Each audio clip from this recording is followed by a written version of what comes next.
اعوذ باللہ من الشیطان الرجیم، بسم اللہ الرحمن الرحیم۔ الذی جعل لکم الارض فراشا، وہی اللہ ہے جس نے اس زمین کو تمہارے لیے بچھونا بنایا ہے۔ والسماء بناء، اور آسمان کو چھت بنایا ہے۔ اب اس حصے کے اوپر بھی گھنٹوں بولا جا سکتا ہے کہ یہ زمین جو بچھونا بنائی ہے، صرف اس کی ایک فزیکل پراپرٹی کو ڈسکس کیا جا رہا ہے کہ زمین کو رہنے کے قابل بنایا ہے۔ زمین میں ہر سیکنڈ میں 2 زلزلے آتے ہیں، ہر سیکنڈ میں، لیکن ان کا ایمپلیٹیوڈ جو ہے وہ بہت کم ہوتا ہے۔ اگر وہ بڑھ جائے تو زمین تباہ و برباد ہو جائے۔ اتنے زلزلوں والی زمین کو رہنے کے قابل بنایا ہے، اسے کنٹرول کیا، اور اس اعتبار سے بھی رہنے کے قابل بنایا ہے کہ وہاں پر ہر مخلوق کے لیے اس کی زندگی کا سامان رکھتی ہے، اور جو سب سے ضروری سامان تھا زندگی کے لیے وہ بالکل فری رکھا ہوا ہے۔ کون سی چیز؟ آکسیجن۔ پانی تو پھر بھی بندہ کچھ گھنٹے کچھ دن بھی نکال سکتا ہے، آکسیجن 1.5-2 منٹ سے زیادہ کوئی نہیں نکال سکتا، بالکل فری رکھا ہے۔ اور اس آکسیجن کی جو مقدار ہے اسے کنٹرول کیا ہوا ہے فضا کے اندر۔ ہائیڈروجن سے یا نائٹروجن سے وہ بڑھ جائے تب بھی ہماری ایگزسٹنس نہیں ہے، کم ہو جائے تب بھی ایگزسٹنس نہیں ہے۔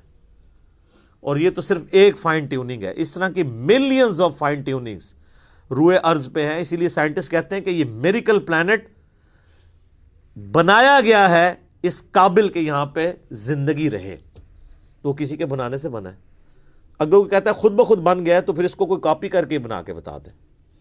جو چیز کاپی بھی نہ ہو سکتی ہو اس کے بارے میں کہنا کہ وہ خود بخود ہو گئی ہے، تو اس سے بڑی تو بے وقوفانہ سٹیٹمنٹ ہی نہیں ہو سکتی۔ جو کام کرنے سے نہ ہو سکے وہ خود بخود کیسے ہو سکتا ہے؟ خود بخود تو وہ کام ہو سکتا ہے نا کہ جو یعنی کرنے سے ہو بھی جائے۔ زمین و آسمان کی ساری مخلوقات مل کے ایک بیج نہیں بنا سکتی کہ جسے ہم مٹی میں بوئیں اور وہ 6 ارب گنا بڑا درخت بن جائے۔ لوگ تو کہتے ہیں جی مٹی کی تو کوئی قیمت ہی نہیں ہے۔ میں کہتا ہوں سونے کی کوئی قیمت نہیں ہے۔ سونے میں بیج ڈالا جائے تو وہ درخت نہیں بن سکتا۔ اگر مٹی دنیا پہ نہ ہو تو سونے کو چاٹنا ہے کسی نے، اور سونا نہ ہو تو پھر بھی دنیا چلتی رہے گی۔ یہ مٹی جو اللہ نے رکھی ہے دیکھنے کو حقیر چیز ہے، لیکن اس میں ہم بیج بوتے ہیں، اور سر وہ بیج جب نکلتا ہے اور درخت بنتا ہے، اس درخت کا سائز، اس کے پھولوں کے لگنے کی ٹائمنگ، اس کا پھل میں کنورٹ ہونا، پھلوں کے پکنے کی ٹائمنگ، پتوں کی شیپس، ان کے سائز، پھر ایک ایک پتے تک پانی کا پہنچنا زمین سے، یہ تو انسان پریشان ہو جاتا ہے۔ ایک درخت تو بہت بڑی بات ہے، ایک بیج نہیں کوئی بنا سکتا، اور کوئی یہ کہ خود بخود بن گیا، تو اس سے بڑی بیوقوفی کسی کی کیا ہو سکتی ہے؟ دنیا کا کوئی بیوقوف انسان بھی ایک بال پوائنٹ کے لیے ماننے کے لیے تیار نہیں خود بخود بن جائے، کیونکہ یہ ایک مینیجیبل چیز ہے، الٹپ نہیں ہے، ایٹ رینڈم نہیں ہے۔ تو زمین کو اس نے تمہارے لیے بچھونا بنایا ہے، والسماء بناء، اور آسمان کو چھت بنایا ہے۔ اب یہ متشابہات میں سے ہیں، یعنی آسمان کے بارے میں جو اب ہمیں اس ماڈرن سائنس کی وجہ سے ٹروتھ ریویل ہو رہے ہیں وہ تو بڑے حیران کن ہیں۔ یعنی آسمان کی جو لیئرز ہیں،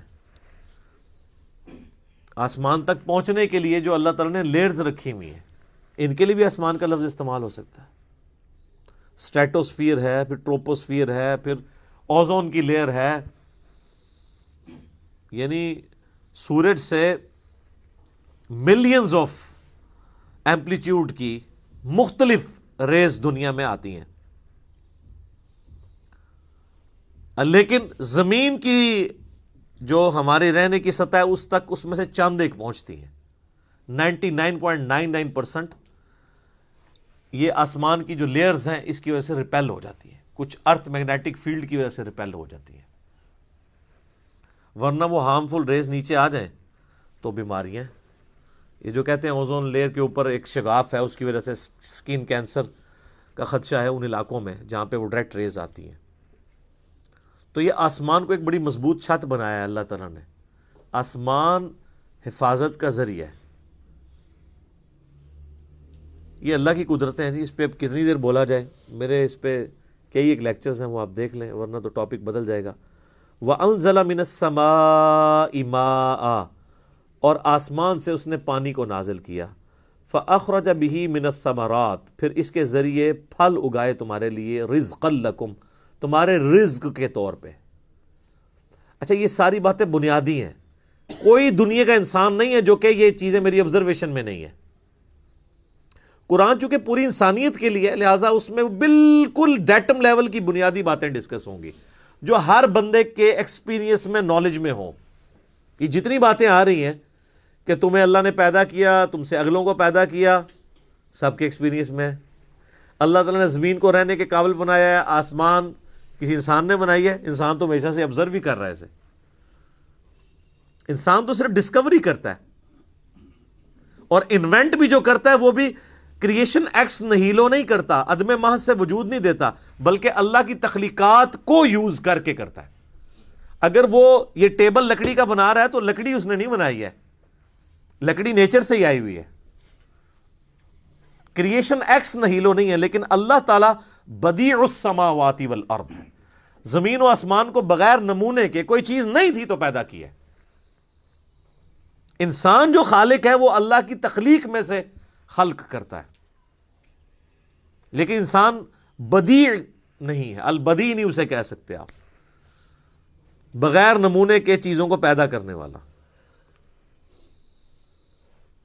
تو آسمان کے ذریعے پانی ہم دیکھتے ہیں، اس کے ذریعے زمین سے رزق نکالتا ہے تمہارے لیے.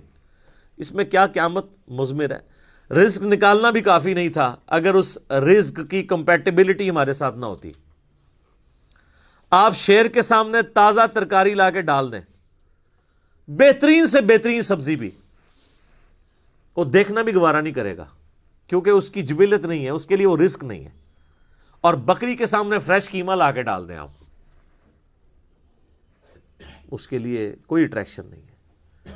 تو صرف رزق تمہارے لیے، رزق یعنی رزق بھی پیدا کیا اور اس رزق کو کمپیٹیبل بھی بنایا. اور یہ رزق میں تو میں صرف کھانا پینے ڈسکس کر رہا ہوں، ورنہ تو ہر نعمت ہی رزق ہے. سب سے اہم ترین رزق آکسیجن ہے جو ہم انہیل کرتے ہیں، جس کے بغیر ہم 1.5-2 منٹ سے زیادہ زندہ ہی نہیں رہ سکتے. وہ سب کے لیے فری رکھتی ہے اللہ نے. کوئی اس کے اوپر ٹیکس نہیں ہے، کوئی آپ کو خریدنا نہیں پڑے گا، یہ آپ کے لیے فری ہے.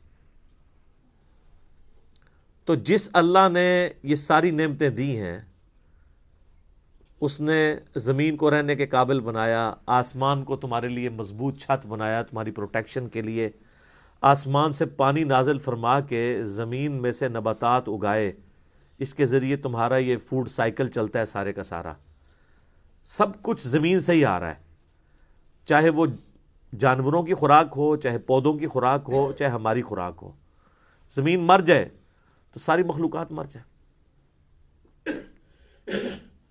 تو اللہ تعالیٰ فرماتا ہے جس نے یہ سب کچھ کیا ہے، فَلَا تَجْعَلُوا لِلَّهِ أَنْدَادًا وَأَنْتُمْ تَعْلَمُونَ، پھر اللہ کے ساتھ کوئی مد مقابل نہ ٹھہراؤ اور تم جانتے تو ہو، تم جانتے تو ہو کہ یہ کوالٹیز کسی اور کی ہے ہی نہیں ہے. یہ توحید تو تمہارے اندر موجود ہے کہ اللہ کے مد مقابل کوئی نہیں ٹھہرایا جا سکتا. مجھے بتائیں قرآن اسٹارٹ میں جو توحید بیان ہوئی ہے، اس توحید کو پڑھ لینے کے بعد کوئی کسی بابے کو پکارے گا؟ کسی مرے ہوئے شخص کو پکارے گا؟ کسی زندہ شخص سے وہ چیزیں ڈیمانڈ کرے گا جس کا وہ اہل ہی نہیں ہے؟ امپاسبل ہے. کتنی بنیادی بات ہے. بس یہ ساری نعمتوں کے عوض میں تم سے ایک بات مانگ رہا ہوں، فَلَا تَجْعَلُوا لِلَّهِ أَنْدَادًا، پس مت بناؤ اللہ کے ساتھ کسی اور کو مد مقابل ند کے طور پہ. وَأَنْتُمْ تَعْلَمُونَ، اور تم جانتے تو ہو کہ کوئی ہے ہی نہیں ایسا کہ جسے بنایا جائے مد مقابل. کون ہو سکتا ہے؟ یہی ند کا لفظ ہے جو حدیث کے اندر آیا ہے، جو الادب المفرد میں صحیح سند کے ساتھ ہے، اور مسند امام احمد میں بھی ہے، ایک صحابی نے اللہ کے نبی علیہ السلام کے سامنے کہہ دیا یا رسول اللہ ما شاء اللہ وشئت، جو اللہ چاہے اور جو آپ چاہیں. آپ فرمایا اجعلتنی للہ ندا، یہ وہی الفاظ ہے، کیا تو نے مجھے اللہ کے مد مقابل کھڑا کر دیا؟ قل بل ما شاء اللہ وحدہ، بلکہ کہہ جو اکیلا اللہ چاہے. اچھا اس نے آگے سے نہیں آرگومنٹ کیا کہ یا رسول اللہ میں آپ کو اللہ کا بندہ ہی مان رہا ہوں، اللہ کا رسول ہی مان رہا ہوں، میں نے آپ کو کوئی اللہ مان کے نہیں کہا، میں نے آپ کو کوئی مستقل بذات نہیں مانا، میں نے آپ کو جو ہے وہ عطائی مان کے ہی بات کی ہے، ذاتی مان کے بات نہیں کی. یہ ساری کہانیاں جڑی مولویوں نے پڑھائیاں نے اس زمانے نہیں سنونیاں. تو یہی ند کا لفظ وہاں پہ بھی استعمال ہوا ہے، اللہ کے ساتھ ند نہ ٹھہراؤ.